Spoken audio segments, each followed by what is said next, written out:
Welcome to RoShamBo, the podcast about unique competitions, extraordinary events, and the people that make them happen. I'm Kim. And I'm Ted.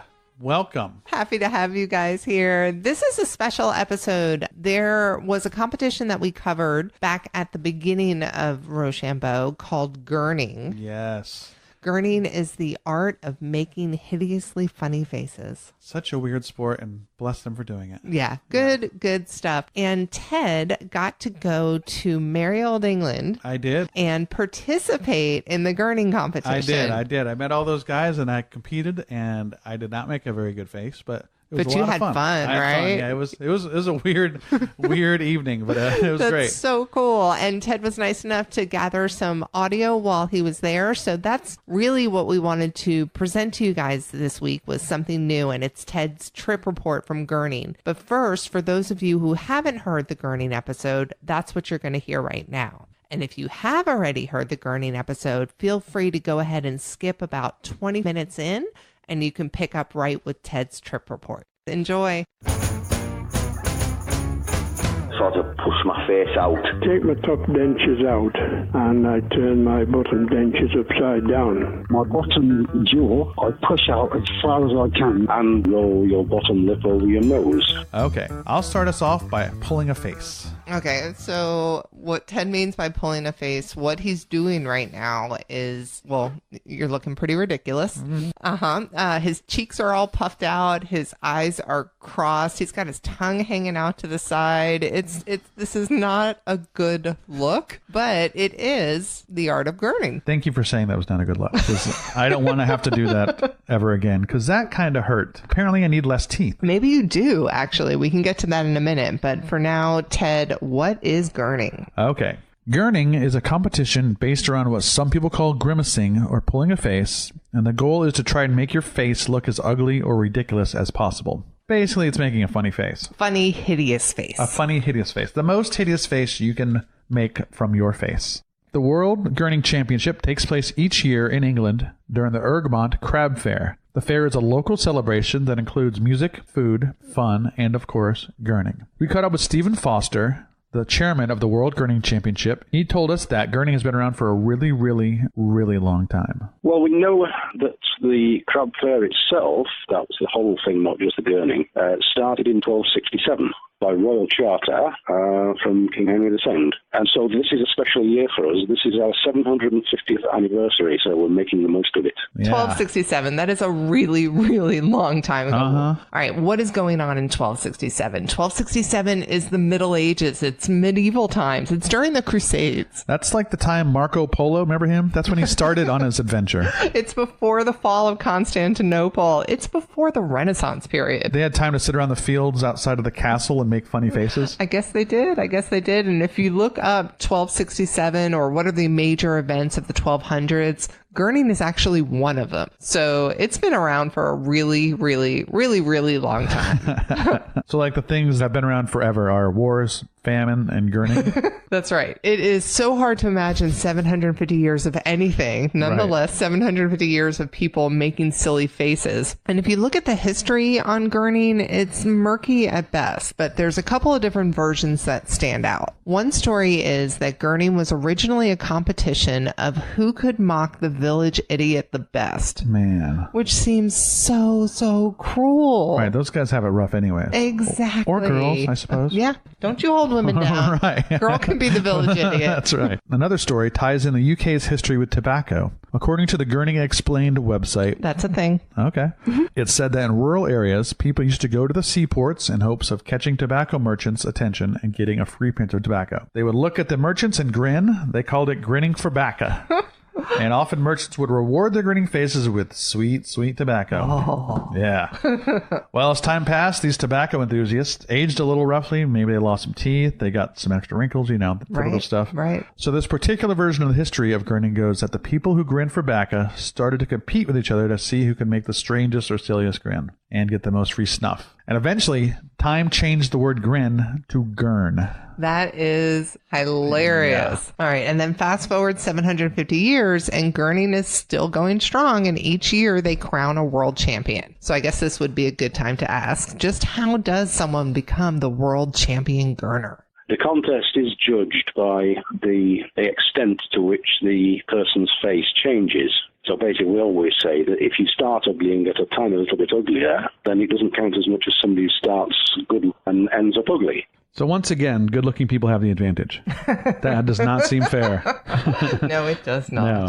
All right, well, let's go to the competition now. Okay, so picture this. The World Gurning Championship takes place in a hall that fits about 600 people. People come from all over the world for the competition, but mostly they're coming from England. There's 5 independent judges and hundreds of people waiting to compete.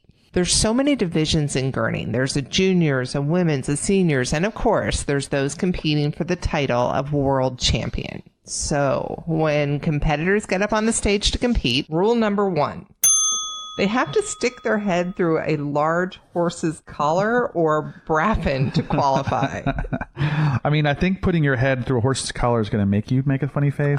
I agree. Possibly. But let me get this straight. You get up on stage, the announcer calls you up, the lights dim, you look out over the hundreds, thousands of people staring up at you. A man walks up, puts a horse collar over your head, and then you just make a face? Yep, just make a face. And then once your head is through this horse collar or bracken, rule number 2, you can't use your hands anymore to assist yourself in pulling or making your funny face.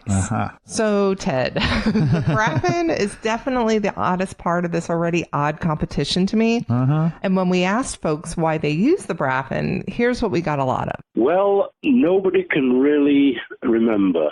It predates living memory. So does anybody actually know why they use it? I'm honestly not sure, but we did get a good story out of 38-time competitor Gordon Blacklock. Well, it originates, a farmer and his wife had been to market and had sold a horse.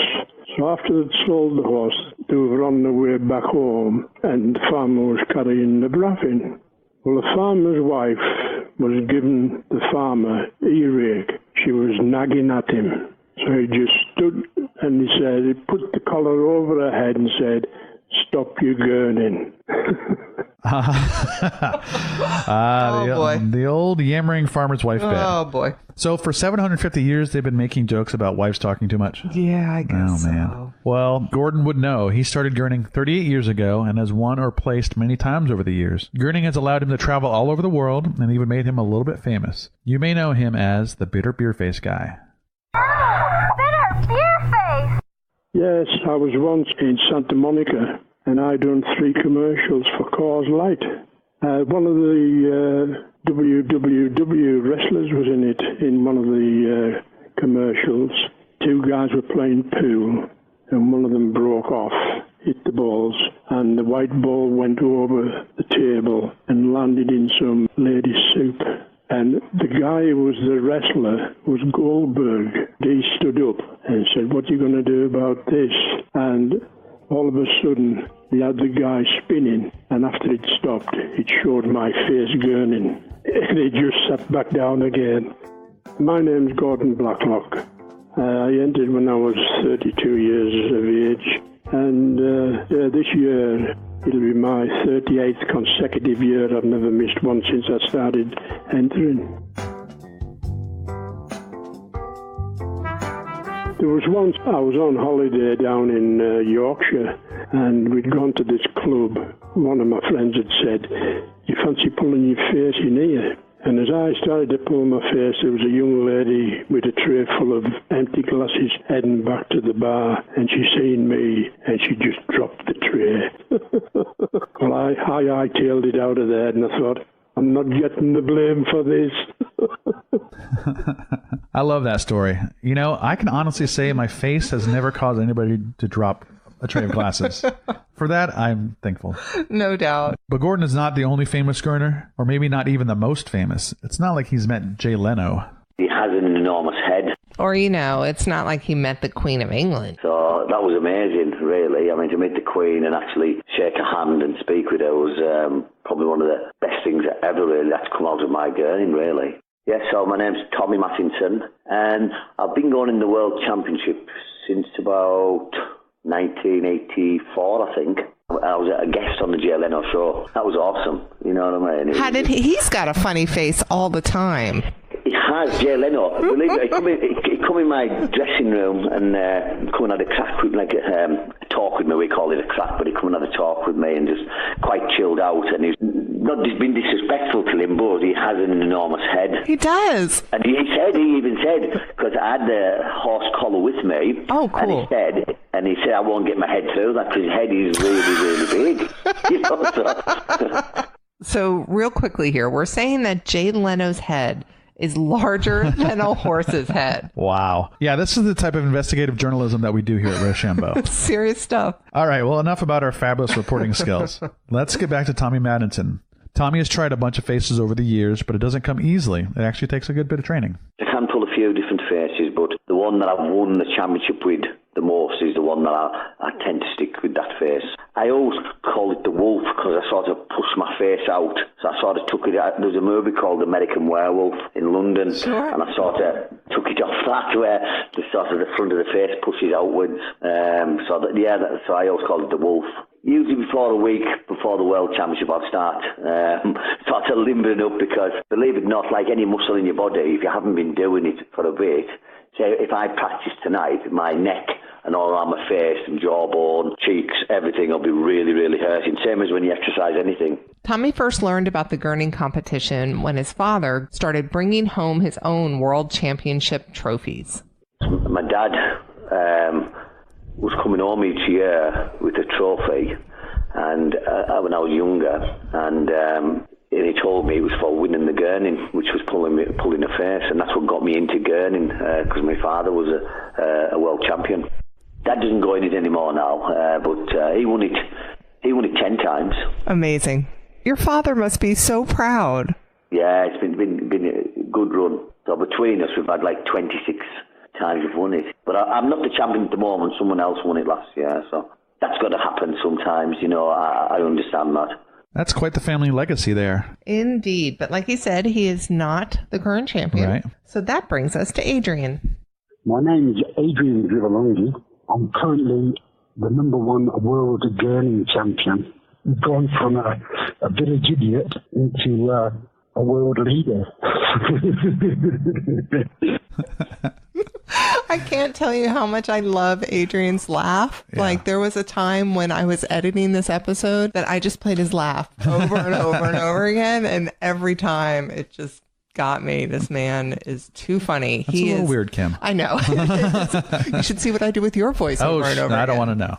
Adrian is from Coventry. He drives about 500 miles to get to the competition each year. He is also half Italian, and he is incredibly proud of being half Italian. So much so that he got a tattoo. Around my belly button, I have a tattoo made in England by Italian recipe. I can totally picture that tattoo, and I don't want to. Like Tommy, he's got one face he's perfected, but still thinks there's room for improvement. And you know how he could improve? He could lose some more teeth. It seems like people with fewer teeth may have an advantage in gurning. But I'm confused. Yeah? So attractive people and people without teeth somehow have the advantage. Those don't gel up very well together, do they? Where's the crossover there? Why do you think having less teeth is beneficial? I think it's because if you have less teeth, you probably have removable dentures. And if you take out your dentures, then you're all gummy up there, and you can probably contort your face a lot more. So basically we're saying this is a competition that is skewed towards beautiful people who have a really good set of dentures. Right. And without teeth and dentures, you can also go from looking normal to looking abnormal a lot faster. I should get in a fight or, go to the dentist. But, I need to lose more teeth before I can get more flexible. So I've only got 3 on the top and about 8 on the bottom. I had too many sweets when I was young. So tell me this. When did you first hear about gurning? So where I am, in Coventry, it's not really a local sport.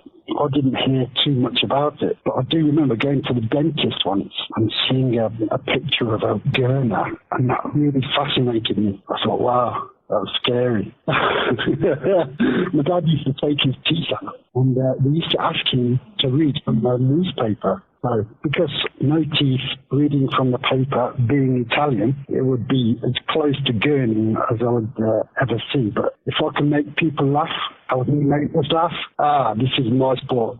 How ironic is that? He first learned from gurning from a picture in a dentist's office, and now he wants to lose more teeth to be a better gurner. That's insane. What type of dentist has a picture of gurners in their dentist's office? If that dentist knew what he inspired, right. I don't think he would be pleased. I don't think that goes along with the doctor's do no harm oath. Right. So the molar of the story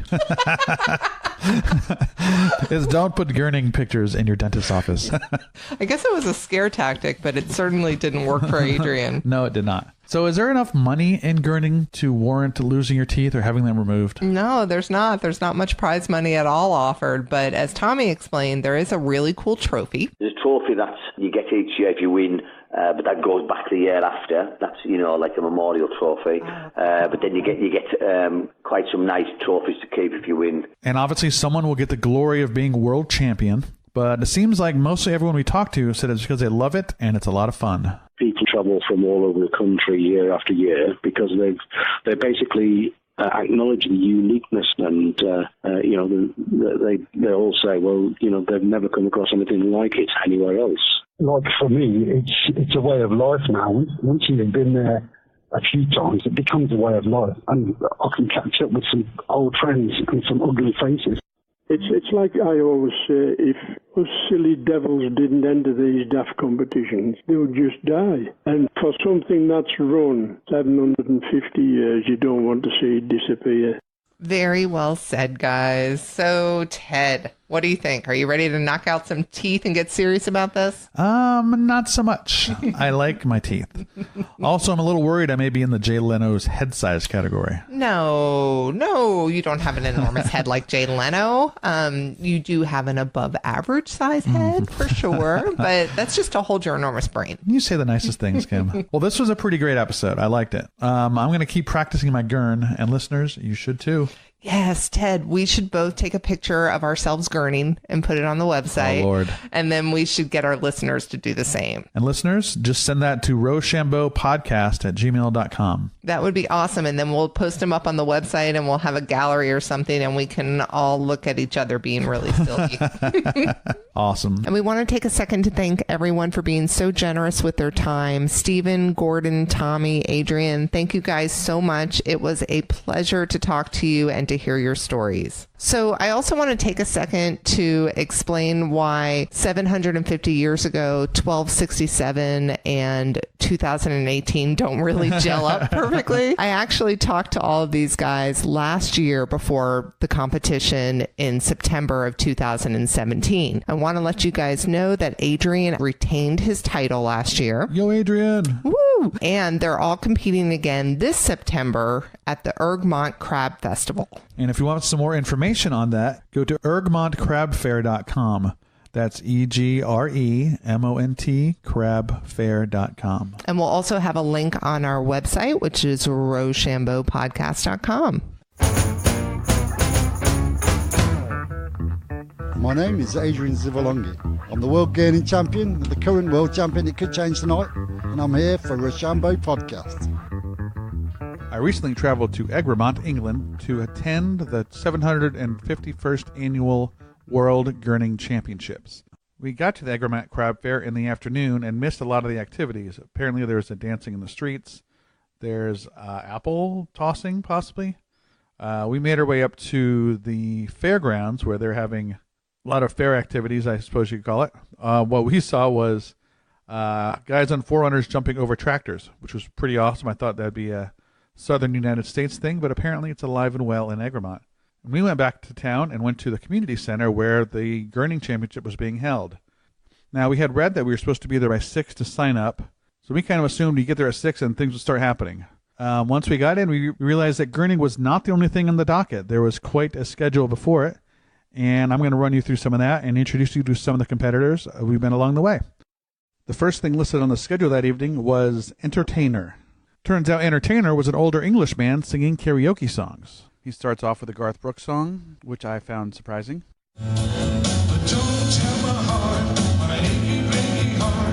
Just don't think you'd understand. And if you turn my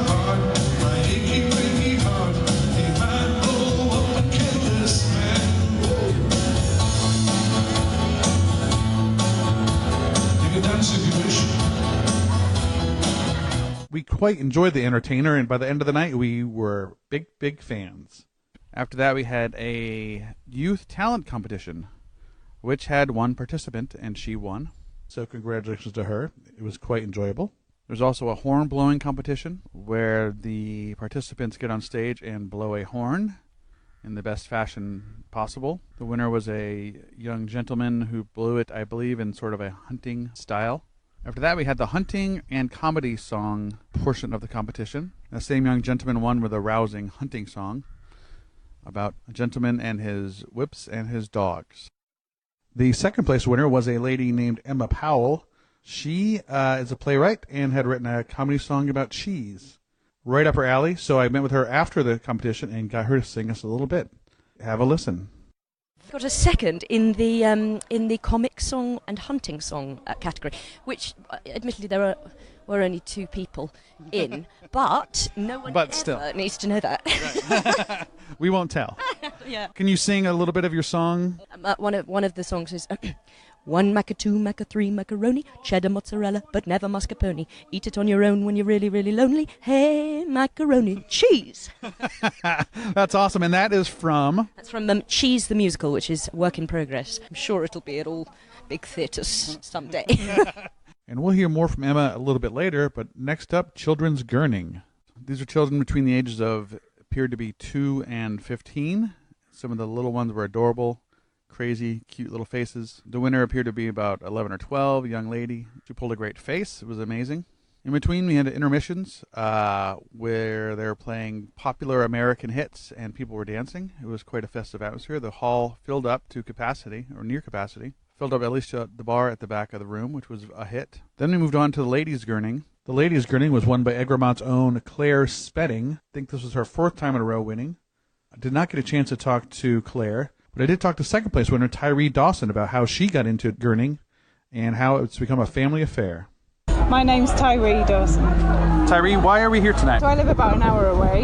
I'm from South Lakes, and I've been pulling funny faces for about 35 years. Oh yeah? And I've been meaning to come to this for ages, but I'm 40 this year, so this was my year. Was this your first time ever doing it? Yeah, first time, yeah. And how did you do? I came second in the ladies, so yeah, really pleased with that. Yeah, that's pretty amazing. Yeah. So you've been pulling faces for a while? I have, yeah. Just lately, me and my daughter, who went to the junior one, we've just been having a bit of a face-off and training for the last few weeks. Well, your training paid off. You did both. How did your daughter do? She didn't get through to the final, which I'm sad about because I thought she did amazing. But the little lass who won the junior final was so good. So, yeah, it's all good fun. Yeah. So, are you going to come back? Yeah, definitely. Yeah, can't wait.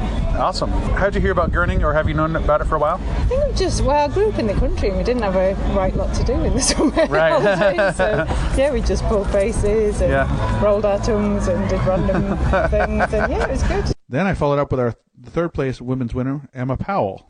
I came 3rd, which I was very, very happy with. I was happy with it. But I just find you learn so much about all sorts of different things and meet so many fascinating people. Right. And I would have never been to Egremont before. I've met loads of people here, and it's been so much fun. And I love having the excuse to discover somewhere new, and it's, yeah. And after the ladies' division and some more dancing was the big show, was the men's division. And guess what, folks? I entered. I gurned. I did terrible, but it was a lot of fun. Luckily, I was like the 3rd or 4th person to go, so I wasn't very nervous. But here's what happens. They call your name. You walk up on stage in front of about 500, 600 people. There's a gentleman who has the braffin. He puts it over your head. He turns you to the judges. There's a table of about 4 or 5 judges on the side of the stage. You make your face to them. And then he leads you to the left side of the stage, to the audience, and you walk across the stage making your face. Invariably, when you're making a face, your hands and your gait changes because you're some sort of creature. My creature was, I don't know what my creature was. It was some sort of grimacing, squeaky monster with curled hands. It was not good enough for a first place. There's much better, stiffer competition out there. But I am very glad I did it. I would go back and do it again next year, and you should come join me. And the big news, the big one of the evening, Adrian. Adrian Zivolongi, who we talked to previously, this is his third win, and he retained his crown. Adrian is an amazing guy. I talked to him before the competition to see how he thought he would do. There's a chance I might win, which I'm scared of, but let's hope you win. Come on, lad. I want someone else to win. All right, we'll see what we can do. And I caught up with Adrian after his win to see how he felt about it. Adrian, how'd you do? I've done much better than I expected. Yeah. Third time world champion. Unbelievable. Much better. I think you're a better girl than me. You should have it. You take the trophy home here, show it to those American dudes to bring it over next year. I'll bring it home with me, and then you have to come to America, visit, and bring it back over. I can bring it, yeah. Hey, I would love to come here. I want to show Arnold Schwarzenegger, my predator. I'd like to see that happen. So you're happy with the results? Too happy. I can't believe it. Can you hit me quite hard, please, so I can... Yeah, knock a tooth out. A competitive advantage. Grazie mille. Right. Thank you very much. Cool, man. Thanks a lot. Appreciate it. Nice to meet you. Nice to meet you. It's a pleasure. Yeah. There you have it, folks. The 751st World Gurning Championships. It was an amazing time. The town was awesome. The people were very cool. I met a lot of nice people, gurners, non-gurners, people just hanging out and watching the whole show. Thanks to everybody who helped talk me into gurning. Getting up there on stage was a hoot. I'm very glad I did it. I would go back and do it again next year, and you should come join me. Goodbye.